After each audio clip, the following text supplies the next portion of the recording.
So you have found a love letter in your daughter's bag.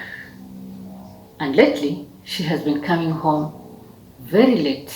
You put one and one together and you make a conclusion that indeed she must be seeing a boy. So what do? Viboko, right, left and center. You beat her up with the command, this habit should stop immediately. Let's see, how much have you achieved? For starters, you have hit your child in anger. You are so angry, maybe worried. Let's just say you are so emotional at the time you are administering this punishment. You are in the danger of administering excessive punishment, which we call child abuse. Secondly, you have cut off any lines of communication.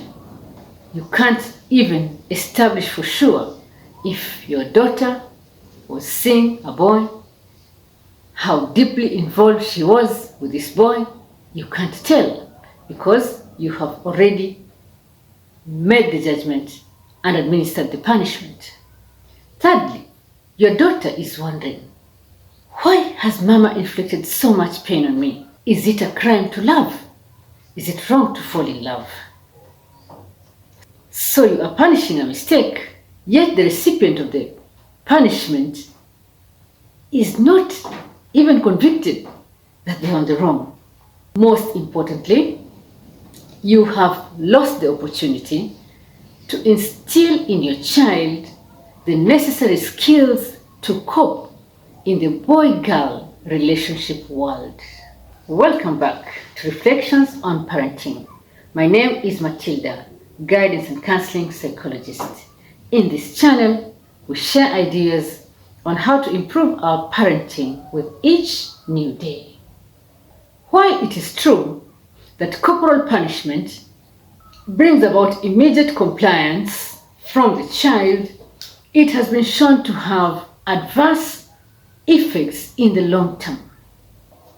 Number one, kids who are continually beaten or spanked or caned for any mistake that they make develop antisocial behavior and become more aggressive in the long run. This is mainly because the kids are angry within themselves. Every time they are hit, every time they are spanked, they have feelings of anger repressed within themselves.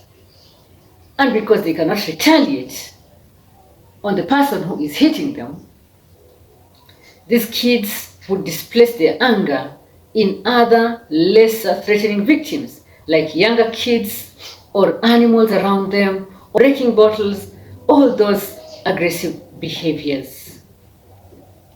Even when they grow up, these kids would be violent with their own children or with their own spouses because of the anger within themselves, and secondly, because they learned this is the way to get compliance from the people around.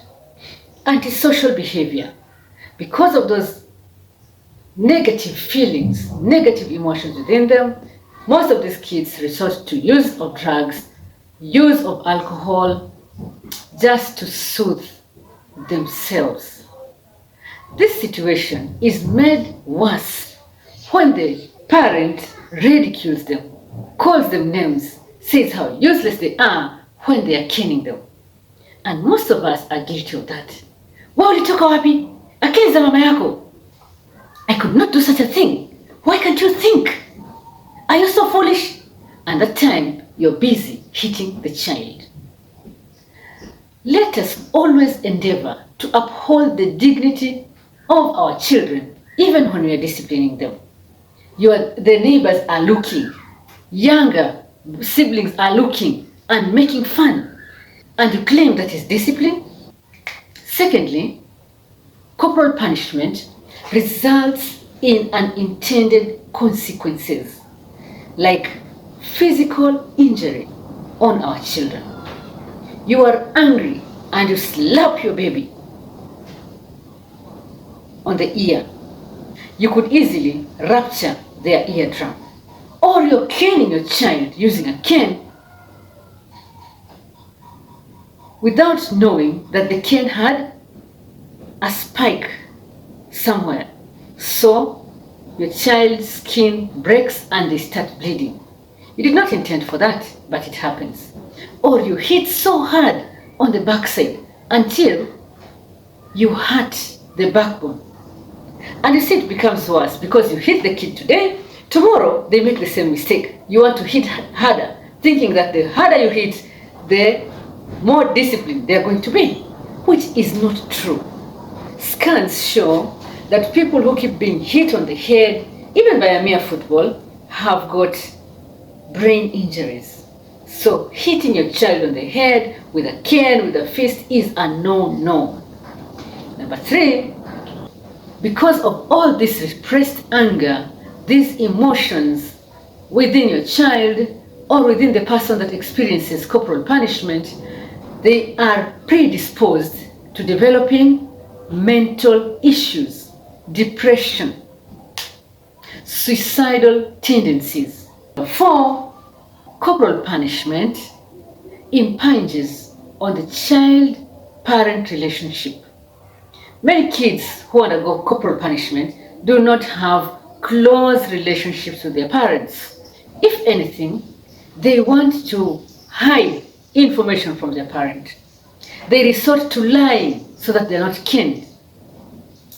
And they don't really like the parent.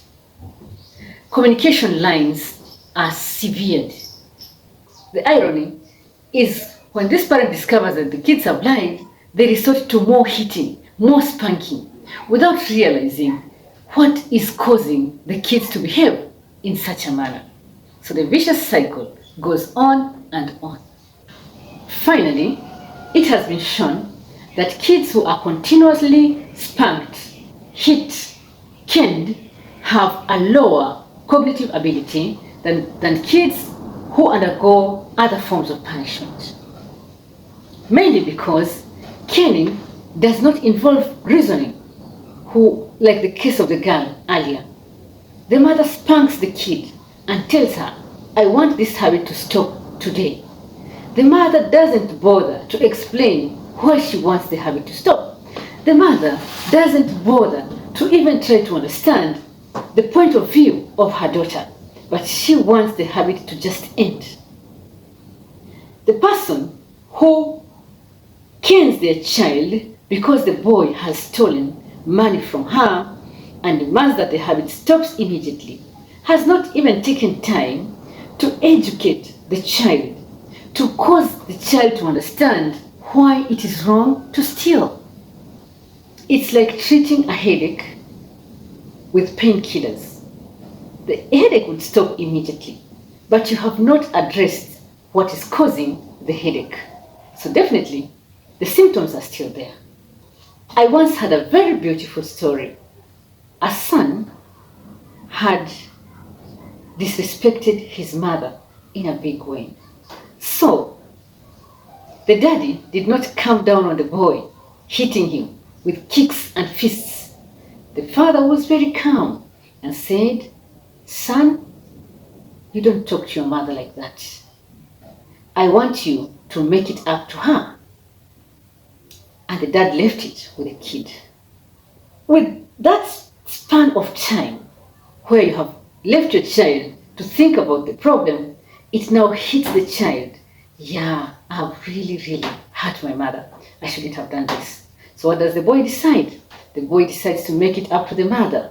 He goes out, buys a beautiful bouquet of flowers, comes, kneels down before the mother and says, "Mom, I am so sorry. Could you please forgive me?"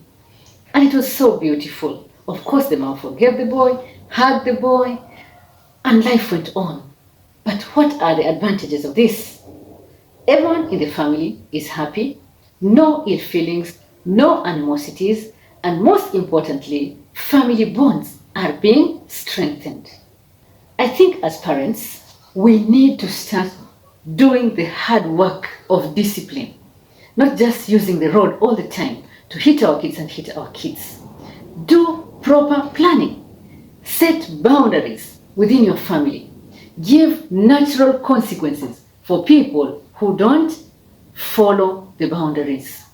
I think, to some extent, the violence that is meted out in our homes is because we did not learn to solve problems in other ways.